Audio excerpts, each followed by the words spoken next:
Charleston White out here thinking he invincible, huh? Like he got a get out of jail free card from Monopoly. Let me tell you, this dude's out here building his career on talking reckless, just running his mouth like a kid that found a megaphone. You ever notice how people either love him or want to throw him into the nearest dumpster fire? No in between, baby. That's the Charleston White Show, and it's all about chaos. Now, I gotta admit, the dude knows how to stay relevant. He's out here like a walking viral clip, talking trash about rappers, throwing elbows with anyone who gets near him. But here's the problem. He out here rolling the dice with his life and his bank account. 1 minute, he's talking about uplifting the black community. Then next thing you know, he's smacking a hornet's nest with a broomstick, antagonizing everybody for fun. That's his whole bag. Provoke, get attention, get paid. But oh, that's a dangerous game. You remember Tekashi, right? It's the same playbook. Talking smack, getting a lot of heat, but eventually, the fire burns you. People out here watching for the drama, but one of these days, someone's gonna hand him an L he can't talk his way out of. And I bet it's gonna be ugly. Then we got Joe Budden trying to act all skeptical about bringing Charleston White on his podcast. But like we all know, money talks. You see, Joe wasn't too sure about it, right? He was acting all cool like, I don't know, maybe. Next thing you know, he's getting the green light. And guess who's on the roster? That's right, Charleston White. Guess Joe realized that controversy is currency. And of course, it'll get the views, but it comes with that nasty baggage. But hold up, there's always a catch.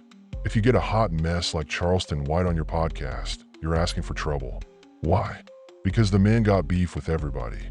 And those beefs, they don't just stay on Twitter. Nah, they come with real-life consequences. Take Tasha K, for example. You know the mess with Cardi B?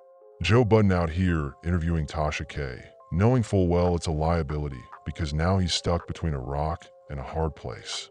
You can't be rocking with Cardi B on one hand and then letting Tasha K slide on your podcast, knowing the beef's still fresh. So yeah, Joe had to take the L with the drama when he rolled out the red carpet for Charleston White. But hey, it's the price of doing business in the entertainment game, right? Just don't come crying when things blow up in your face, because that cloud chasing ain't gonna pay the bills forever. Now you all know Charleston White, right? The king of saying whatever reckless thing crosses his mind, stirring the pot, and getting everyone riled up. I mean, this dude is like a walking controversy. He'll say something just to get attention, and it works. People love to hate him, but they also love to watch him do it. He's like that kid in class who's always acting up, getting the teacher mad, but secretly the class is watching and laughing. Problem is, sometimes you push too far, and that laughter turns into something else. Joe Budden thought he was about to get a viral moment with Charleston White, right? He was gonna have the hot mess on his podcast, let him talk trash, and boom, views, clicks, likes, and all the money that comes with it. But oh no, not this time, baby. This time, Charleston White pulled out the nuclear option. You know Gilly, right? His son tragically passed away, and that's a moment of grief for any father. You'd think Charleston White would keep it cool, maybe stay away from the mess for a second. But nope. He hops on social media and starts talking out the side of his neck, disrespecting Gilly, disrespecting the loss, like he was auditioning for a role in the drama club of a bad reality show. And here's the kicker. This wasn't even just some random, off-the-cuff comment. No, Charleston White straight up started to run with the disrespect. I mean, imagine being Joe Budden in that moment. He booked this guy thinking he was going to get some entertaining chaos. But this was the kind of drama that turns everything upside down. The kind of stuff that makes you question if you want to keep rolling with this clown. So, of course, Joe had to pull the plug. He's like, nah man, we gotta press pause on this interview. I'm not trying to catch a full-body social media beating for this. But you know, Charleston White, he don't care. He's out here living life like he's invincible, like he's immune to the chaos he stirs up. He jumps on Jeff T's podcast like nothing happened, no remorse, no second thoughts. And when asked about it, he just shrugs it off like it's all part of the game. Like, oh yeah, that's just how it is when you're from the ghetto, getting high, fighting, whatever. And you know what? That's cute, Charleston. But here's the thing. People don't want to hear you talking about getting high and fighting like it's the latest trend. That's not an ideal lifestyle, my dude. That's just destruction masquerading as freedom. The reality is the more you stunt, the more you build yourself up for that big, shiny fall. I love how he tried to justify it too, like, oh, I've been doing this for 12 years, and I've been living this life. Oh, wow. You've been living in chaos for 12 years. That's your big claim to fame? You're right, dude.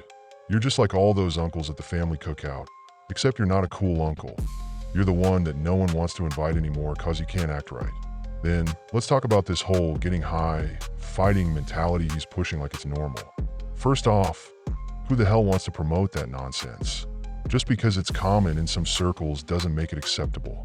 If anything, it just makes you sound like you've accepted mediocrity and self-destruction as your base level of living. Like, is that it? We're gonna celebrate toxic behavior because it's what people in certain places are doing? Nah, fam. That's not cute. And don't even get me started on the hypocrisy here. Dudes out here trying to lecture about uplifting the community, but still pulling stunts like this? One minute he's saying something that sounds semi-decent. The next minute he's disrespecting grief, spreading drama, and acting like a walking mess. That's how you lose your credibility, Charleston. You can't be all over the place with it. Either you're trying to elevate the people, or you're just stirring the pot for the sake of it. You can't do both and still expect people to take you seriously. Now, Joe Budden's over here like, man, I didn't know what I was getting into. Bruh, you knew exactly what you were getting into. You knew Charleston White's whole stick. You knew how volatile he is. You knew he had beef with basically everyone under the sun, and you still thought this would be a fun interview? Come on, Joe. This is the same guy that was causing chaos like it was his full-time job. Don't act surprised when things go off the rails. And that's the crazy part. Joe thought he was just gonna get a podcast hit and call it a day, but now he's got all this extra baggage that comes with inviting someone who's constantly throwing bombs at everyone around him. You can't put out a fire without getting burned, Joe. But Charleston White? He's just out here laughing at it all. Dude's a walking contradiction. He wants to be the voice of the streets, but all he's really doing is poisoning his own future with every out-of-pocket comment. You can't keep disrespecting people, getting caught up in petty beefs, and think it's all gonna be sunshine and rainbows. Eventually, that train wreck you're putting on display is going to crash. And when it does, oh, it's gonna be a mess, and no amount of getting high and fighting is going to save him from the fallout. Joe thought he was just going to get the classic chaotic, clickbait content from Charleston White. Props to Joe for having a tiny bit of decency in that situation.